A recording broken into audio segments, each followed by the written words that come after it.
Welcome to social post. నేను Nihal. So మన investment అనేది రైట్ టైంలో పెట్టాలి, రైట్ ప్లేస్లో పెట్టాలి. కానీ ఇన్వెస్ట్మెంట్ అనేది మొత్తం ఒకే దాని మీద ఇన్వెస్ట్మెంట్ పెట్టాలా, లేకపోతే ఇన్వెస్ట్మెంట్ అనేది స్ప్లిట్ చేయాలా అనేది దీని గురించి చెప్పడానికి ఫినాన్షియల్ ప్లానర్ గిరిబాబు గారు ఉన్నారు. సార్ మన సార్తో మనం మాట్లాడదాం. Hello sir, welcome to social post. Sir మన ఇన్వెస్ట్మెంట్ ఏదైతే ఉందో అది జాబ్ వచ్చిన తర్వాత అయినా కానీ బిఫోర్ అయినా కానీ ఇన్వెస్ట్మెంట్ ఉండింది. ఇన్వెస్ట్మెంట్ అనేది మొత్తం లంసమ్ అమౌంట్లో కానీ మొత్తం 100% ఇన్వెస్ట్ కానీ ఒకే దాని మీద పెట్టాలి, లేకపోతే రియల్ ఎస్టేట్ దాంట్లో, గోల్డ్ దాంట్లో ఇలా స్ప్లిట్ చేయాలంటారా? స్టాక్స్ కొన్నాం కానీ ఇలా స్ప్లిట్ చేయాలంటారా? మీరు 25 బ్యాక్ వెళ్తే నార్మల్గా ఒక జాబ్ రాగానే మన పేరెంట్స్ ఏం చేస్తారు, ఒక ఎల్ఐసి పాలసీ అంటించేస్తారు. అంటే ఏంటి, వీడికి ఎల్ఐసి పాలసీ కనుక కట్టడం స్టార్ట్ చేస్తే ఆటోమేటిక్గా ఒక పాలసీ 25 ఇయర్స్ కంటిన్యూ అవుతుంది. కనుక 25 ఇయర్స్ కంటిన్యూ అవుతుంది కాబట్టి ఇక 25 ఇయర్స్ పాటు కట్టుకుంటూ వెళ్తాడు. వాడికి ఒక ప్లానింగ్ అయిపోతుంది. 25 ఇయర్స్ తర్వాత వచ్చే మెచ్యూరిటీ అతని యొక్క లైఫ్ టైం నీడ్స్కి ఉపయోగపడతాయని ఒక ప్లానింగ్ చేసేవాళ్ళు 25 ఇయర్స్ బ్యాక్. ఇక్కడ 2 డ్రాబ్యాక్స్ ఉంటాయి. ఒకటి లాంగెస్ట్ డ్యూరేషన్, 2 వచ్చే రిటర్న్స్ ఇన్ఫ్లేషన్ బీట్ చేస్తాయా లేవా. ఈ 2 విషయాలలో మనం 25 ఇయర్స్ బ్యాక్ మన జాబ్స్ ఇంత అన్సర్టనిటీ లేవు. మనం ఒక జాబ్లో చేరామంటే ఆటోమేటిక్గా మన జాబ్ వెళ్తూ ఉంటుంది, మనం 60కి రిటైర్ అయిపోతాము, ఇది ఒక ఫీలింగ్ ఉండేది. కానీ ఇప్పుడు ఎవరైనా మీ జాబ్ 60 దాకా ఉంటుంది అంటే ఏమంటారు, నేను నెక్స్ట్ 10 ఇయర్స్ చేస్తున్నా కూడా డౌట్ నాకు. కనుక 20-25 ఇయర్స్ పాటు ఒక పాలసీ కట్టడం అనేది ఆలోచన కూడా చేయలేరు వాళ్ళు. కనుక అంత లాంగ్ పే చేయడానికి ఇష్టపడట్లేదు వారు. నెంబర్ 2, ఓకే పే చేశాను, నాకు ఎంత రిటర్న్ వస్తుంది, return is beating inflation or not, అంటే ఇన్ఫ్లేషన్ బీట్ చేసి రిటర్న్స్ వస్తున్నాయా లేదా, ఈ 2 చెక్ చేసుకోవాలి. అంత లాంగ్జివిటీ ఉండి నేను పే చేసుకుంటూ వెళ్తే ఫస్ట్ ఆఫ్ ఆల్ నాకు కెపాసిటీ ఉంటుందా, నాకు జాబ్ ఉంటుందా, అప్పటిదాకా నేను డబ్బులు కట్టగలుగుతానా, సో రూల్డ్ అవుట్, కట్టలేను. నెంబర్ 2, రిటర్న్స్ మనకు ఇన్ఫ్లేషన్ బీట్ చేస్తాయా, లేదు, 5-6% నుంచి రాదు, ఇన్ఫ్లేషన్ బీట్ చేయలేదు. కనుక ఇదే బ్యాక్గ్రౌండ్లో ఎల్ఐసి పాలసీస్ కానీ ఎండోమెంట్ పాలసీస్ ఫ్లాప్ అయిపోయినాయి. అందుకే ఎవరు తీసుకోవట్లేదు, ఆ ఎల్ఐసి పాలసీ జోలికి వెళ్ళట్లేదు. LIC business for agents, not a financial planning for the investor. మనకేం కావాలి, ఇన్సూరెన్స్ కావాలి అంటే టర్మ్ ఇన్సూరెన్స్ తీసుకోవాలి, ఇన్వెస్ట్మెంట్ కావాలంటే మ్యూచువల్ ఫండ్ చేయాలి, 2 స్ప్రెడ్ చేయాలి. కనుక ఇన్వెస్ట్మెంట్స్ ఎక్కడెక్కడ చేయాలి, ఏం చేయాలి అంటే కంపల్సరీగా డైవర్సిఫైడ్ చేసుకోవాలి, డిఫరెంట్ అసెట్ క్లాసెస్ చేయాలి. ఈ అసెట్ క్లాసెస్ చేసేటప్పుడు ఓవరాల్ ఒక 5 అసెట్ క్లాసెస్ను డివైడ్ చేయొచ్చు. First real estate, next gold, తర్వాత ఫిక్స్డ్ డిపాజిట్ పోస్ట్ ఆఫీస్, తర్వాత ఇన్సూరెన్స్ పాలసీస్, తర్వాత capital markets. First real estate వచ్చేసి ఆటోమేటిక్గా మీకు 25 ఇయర్స్ చూసుకుంటే చాలా పెరిగిపోయింది. ఇప్పుడు పెరిగిపోయింది, లిక్విడిటీ లేదు. ముఖ్యంగా నాకు ఏదైనా పిల్లల మ్యారేజ్ కోసం కావాలి, ఒక 5 ఇయర్స్ వద్ద డబ్బులు కావాలి, మనం దాన్ని రిలే అవ్వలేము. ఎందుకంటే 5 ఇయర్స్ అమ్మాలి అంటే అది సంవత్సరం పట్టుద్ది, ఏజెంట్ పట్టుకొని అమ్మాలంటే. So liquidity is the biggest drawback in real estate. తర్వాత బ్యాంక్, పోస్ట్ ఆఫీస్, ఇది ఇంట్రెస్ట్ తగ్గుతుంటే కానీ పెరగవు, కనుక అది కూడా రోల్డ్ అవుట్. తర్వాత గోల్డ్ చాలా హై అయిపోయింది. మీరు లాస్ట్ 1 డికేడ్ తీసుకుంటే గోల్డ్ 2013 నుంచి 24 దాకా డబల్ అయింది. 13లో 30,000 గోల్డ్ రేట్ ఉండే, 24లో 60,000 ఉంది, డబల్ అయింది. కానీ 1 ఇయర్లో 60,000 నుంచి 110కి వచ్చేసింది.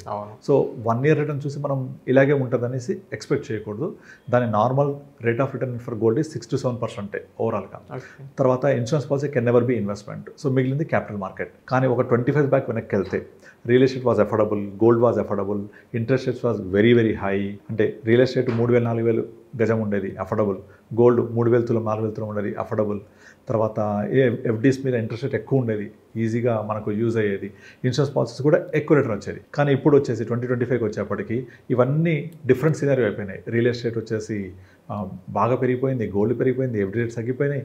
ఇన్సూరెన్స్ ఎప్పుడు ఇన్వెస్ట్మెంట్ కదా ట్రీట్ చేయకూడదు. సో మిగిలింది క్యాపిటల్ మార్కెటే. మనకి ఎప్పుడు కూడా ఒక 15% అనేది ఒక మంచి డిజైర్డ్ రేట్ ఆఫ్ రిటర్న్ అంటారు, 15%, which is the ideal rate of return for any kind of time free. ఆ 15% ఇచ్చే పొటెన్షియల్ ఎక్కడ ఉంది, ఓన్లీ క్యాపిటల్ మార్కెట్కే ఉంది. ఇప్పుడు క్యాపిటల్ మార్కెట్లో మళ్ళీ స్పెక్యులేషన్, ట్రేడింగ్, ఇన్వెస్ట్మెంట్. స్పెక్యులేట్ చేయొద్దు, ట్రేడింగ్ చేయొద్దు, ఇన్వెస్ట్ చేయండి. ఎలా ఇన్వెస్ట్ చేయాలి, స్టాక్స్ బై చేయొచ్చు, బట్ తెలియదు కదా ఏ స్టాక్స్ కొనాలి. So come back to mutual funds, అది కూడా ఆటోమేటిక్గా మార్కెట్లోకి వెళ్తాయి. కనుక ఓవర్ పీరియడ్ ఆఫ్ టైం మనకు కావాల్సిన 15% ఇచ్చే పొటెన్షియల్ మార్కెట్స్కే ఉంది. సో అట్లా మీరు 15% రిటర్న్ తోటి ఒక 15 ఇయర్స్ పాటు ఇన్వెస్ట్ చేశారనుకోండి, 15 years 15% return, 15,000 per month is equal to 1 crore corpus generation. So this called rule 15. మనం 15 ఇయర్స్ 15% రిటర్న్ వస్తూ 15,000 ఎస్ఐపి చేస్తే మీకు ఎగ్జాక్ట్లీ 1 crore జనరేట్ అవుతుంది. సో మీ ఏజ్ కనుక 30 ఉండి 45 వరకు చేసి 45 నుంచి 60 దాకా కూడా కంటిన్యూ చేయండి, same 15,000, it will become 10.5 crore. అంటే 15 అయితే 1 crore, 15 30 అయితే 10.5 crore. జస్ట్ క్యాలిక్యులేట్ చేయండి, మీకు అర్థమైపోద్ది. సో 15% రిటర్న్ అనేది లాస్ట్ 20 years నుంచి కూడా మార్కెట్స్ ఇచ్చాయి. సో డెఫినెట్లీ నెక్స్ట్ 15 years కూడా మనం 12 to 15 ఎక్స్పెక్ట్ చేయొచ్చు. సో డెఫినెట్లీ ఒక వ్యక్తి ఇప్పుడు 30 years ఉన్నాడు అంటే ఇలా డైవర్సిఫై చేసుకొని ఇన్వెస్ట్ చేసుకుంటే they can create a fantastic portfolio for his life time goals. Sir ఇదే ఇన్వెస్ట్మెంట్లో క్రిప్టో కరెన్సీ మీద మనం ఇన్వెస్ట్ చేయొచ్చు అంటారా? Crypto currency can never be A investment. ఎందుకు సార్? ఒక 4 questions అడుగుతా, ఆన్సర్ చేయండి. క్రిప్టో కరెన్సీ ఏ కంట్రీలో మేనేజ్ అవుతుంది? యూఎస్ఏ. తెలీదు, ఎవరు తెలియదు అది. ఒకవేళ సపోజ్ క్రిప్టో కరెన్సీలో మీరు ఒక యాప్ క్రియేట్ చేసుకొని కొనుక్కొని ఆ ఫోన్ పోయింది, యాప్ క్రెడెన్షియల్స్ లేవు, ఎవరిని అడుగుతారు? ఎవరిని అడగలేదు. కస్టమర్ కేర్ ఉందా? లేదు. లేదు. ఎందుకు పెరుగుతుంది అసలు క్రిప్టో కరెన్సీ? ఎందుకు తగ్గుతుంది తెలుసా? మరి క్వశ్చన్స్ అన్నిటికీ తెలియదు అన్నప్పుడు బెటర్ అవాయిడ్.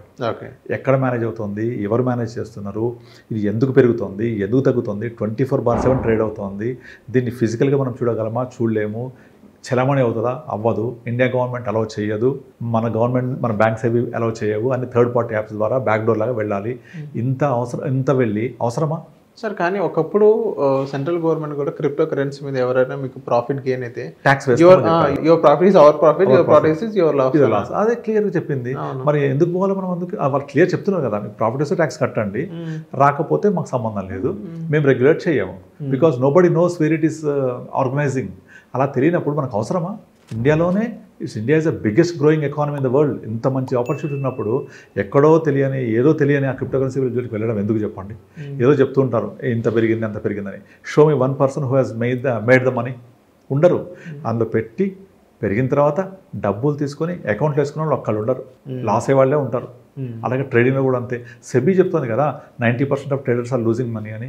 అలా సో స్పెక్యులేషన్ జోలికి వెళ్ళొద్దు. ఇదంతా speculation. Don't do speculation, don't do trading, don't do crypto currency.